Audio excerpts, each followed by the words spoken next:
you under my skin. I've tried so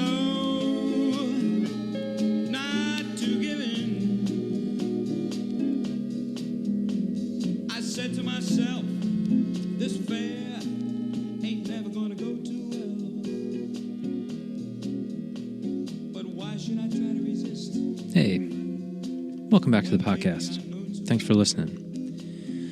This week, I don't have a guest, and I'm going to talk about something, just another thought experiment, because those are kind of fun and a way to throw it out there, and maybe somebody gives me some feedback, and maybe it changes somebody's mind. Maybe you think about it different. It's just fun to think about. So, I don't know. So I was thinking about today, what would I do if I could redo the pandemic, knowing what I know now, given that we're coming out of it, right? So it feels like we're coming out of the pandemic because the vaccines seem to work.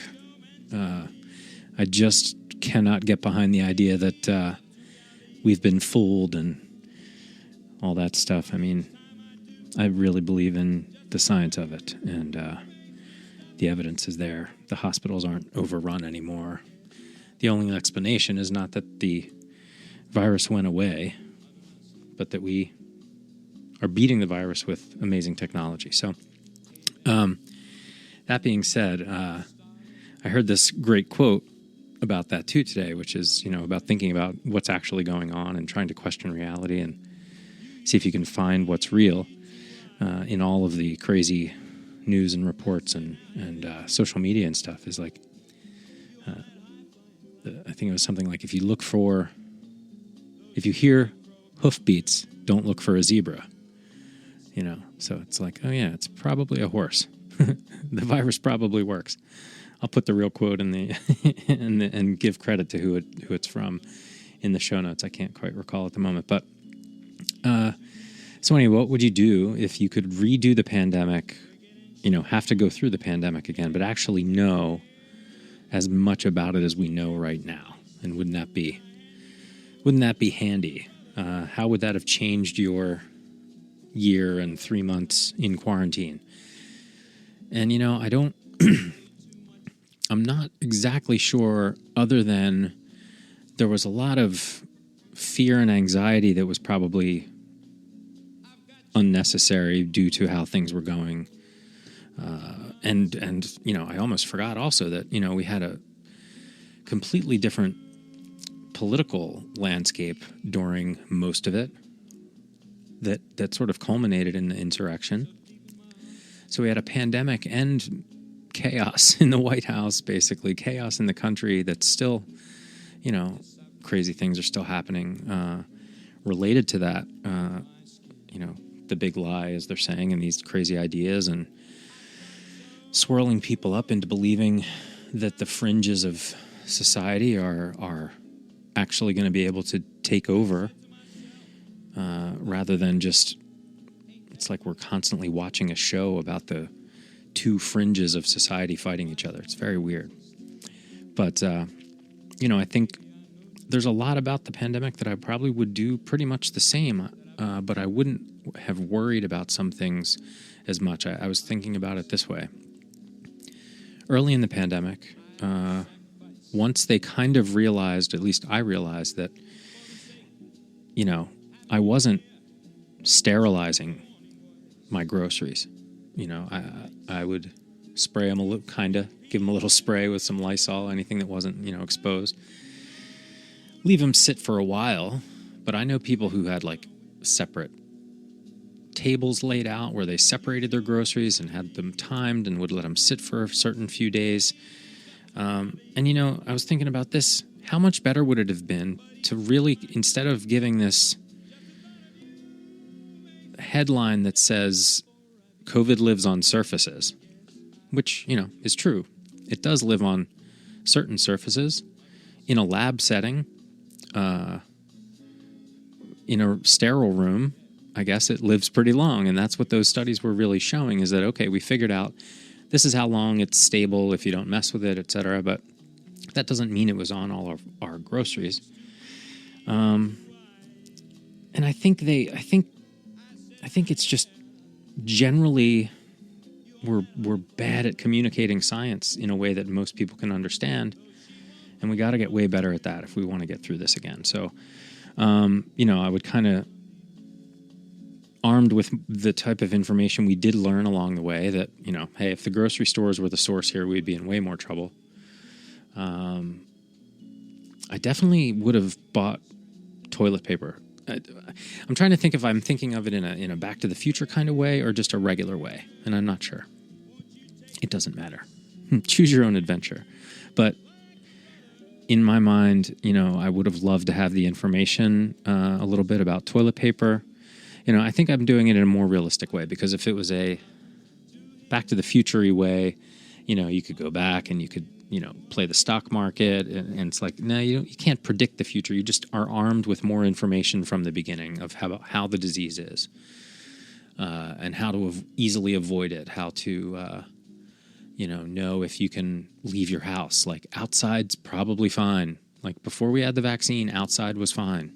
We didn't realize that, but that's actually, the information we would have liked to see. What would have been good is if when we saw Italy singing out off their balconies, instead of thinking it was cute, we should have taken it as a real warning sign that this was real. It was just so damn romantic. And then New York kind of did it, and it was like, oh boy, that city really takes a beating and comes back strong. And it's like, but wait a minute, it's not going to stop there, So there was all these weird signs along the way, but armed with more information, armed with things that weren't so anxiety-inducing about the virus, would have been really nice. So I probably would have never worried as much about the grocery store. I spent a good amount of time in the beginning there, like most of March, learning how to operate a sewing machine to make masks, and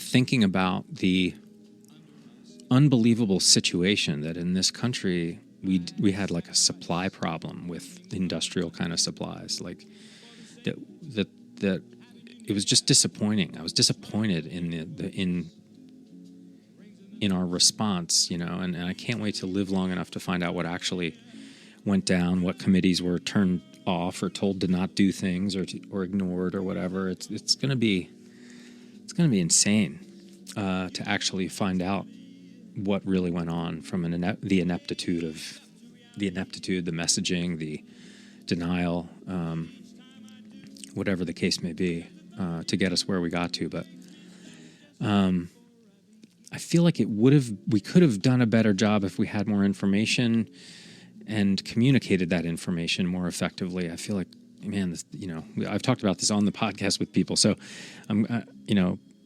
not trying to rehash and relive the pandemic, because I must say I'm very optimistic that we're coming out of it amazingly well. It's incredible. It's still jarring to go outside, to go meet with people, but all evidence points to, the prevalence of the disease is down extremely because of the vaccines. And that's the only viable explanation, because we never really committed well to the mask thing.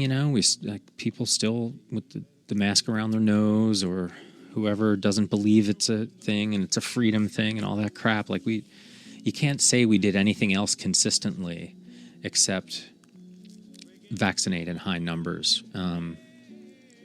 And so I think it worked. So, yeah, I mean, if you think about the way we went through this, so many extra stresses on top, like would have being more confident that the government would change hands and start to embrace science and rationality. That would have helped. It was really hard. It was really hard. So I think as a result, it's really hard to jump back into it. So, it's that hindsight is 20/20 thing. I think, it's just that weird thought experiment of like, man, how much easier would it have been if I knew, I started to say, so I made the sewing machine, got the sewing machine going, made masks, and then I got disappointed. that was cool. I'm glad I learned how to use the sewing machine. And I got to spend time with my family that really, is irreplaceable and would have never been planned. Like it's hard enough to plan a decent vacation that gives you the break you need, let alone say, you know what we should do? We should never leave the house for a year and a couple months and not see any other people either. Nobody would have planned that. And there's magic that came from it. There's so many interesting lessons that came from it. So it's one of those things that I'm glad it's coming to a close here, ish. I think we'll always live with this some way, shape, or form now. It was allowed to mutate and spread too much, so I don't know if it'll ever be gone, but I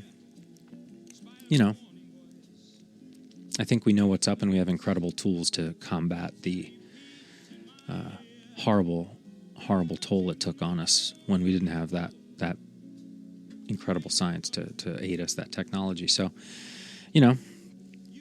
it's amazing, and I'm glad we're coming out of it, and I'm glad things seem like they should return to something like they were, and I hope we take more of the good with us that we learned, and really think about that looking forward, right? Because, okay, what does that mean? That means try to have as much real, reliable information always. You can't fall asleep because you don't know when the next thing you're going to have to deal with is coming, and you want to be as prepared as possible. I think in every situation for what is definitely going to be something unexpected. We got real lucky. We got real lucky for several decades there, and got real lazy, I guess, in terms of our ability to respond to things. And I hope we get that lesson nailed. I hope that we do better, we aspire to more, and figure out a way to really get through this growing pains we're having right now with social media and its really overreaching impact on real life. I think it's like something we have to figure out and wrestle with, because it's like a bumbling toddler right now, and it's really smashing things. And it's like when you first have a kid, you have to cover all the corners of everything and put pillows on everything, and everything is a dangerous thing, both for the kid and for your stuff, and just kind of wreaks havoc on everything around it in a way, in a controlled way. But we have to tame it and use it for good and channel it to where it can be, because that power is useful, and we could use it for good, and we do use it for good sometimes, which is cool. We're exposing injustice that's been in the darkness for a long time because of social media. So you don't want to get rid of it. You want to make people accountable. It does hold people accountable. But it also distorts reality, and we have to make sure we figure out a way to dial that back in. Guys, I'm not going to solve all of this tonight, and guys and gals, everyone who's listening, if you're still listening, I really appreciate this. I got some really great guests coming up on the podcast. Scheduling is getting harder, which is interesting. That also tells me that the world is coming back. People are going out, shows are starting again. It's really exciting, and who knows what this is going to mean. I feel like so many new venues that were born for comedy out of this pandemic, because it's okay to do a show outside. It's, maybe not with the horns and the beeping, but socially distanced outside shows, regular shows, just sat a little further apart from each other, and eventually that'll start to wane as well. Like it's really exciting. It's going to be very different when we emerge, and I think there's more opportunity, and I think people have realized what they want, and that the way to get there is different than they might have thought before. It's a big reset, I hope, for many people, and I know it's been incredibly difficult for a lot of people, and completely unsettling. And I'm so grateful that I've been able to get through this as well as possible. And I just look forward to what's next without the layer of stress. It was like when the election happened, that feels like a layer of stress was just taken away. Okay, the government is somewhat returning to the thing that I don't have to watch pay attention to every day. Like, you should be on top of it. We shouldn't have let it slip this far. For sure, we got to hold them accountable too. But I really don't want to think about it every day like we were there for so long. And I'm not a person who loves to watch the news, and it still got to me in a really big way. And then COVID as well. And that's sort of lifting. And boy, sometimes you don't realize what weight you were carrying around until it's off, right? That's 2 giant weights off our shoulders. And now we can operate in the world with that information and do with it better things, I think. So anyway, I really appreciate you. Thank you for listening. Like, subscribe, tell people. And suggestions can come my way. You can find me on Twitter, Matt Neal Comedy, on Instagram, all that stuff. There's definitely ways to reach out if you have some suggestions for guests or topics or whatever. This is just really fun to do, and it's every one of them is a thought experiment or a conversation that I'm happy I was able to have, and I'm glad the world's coming back and opening up again. It's going to be great. So thank you. Hope you have an amazing day, and thanks for listening to the podcast. Later.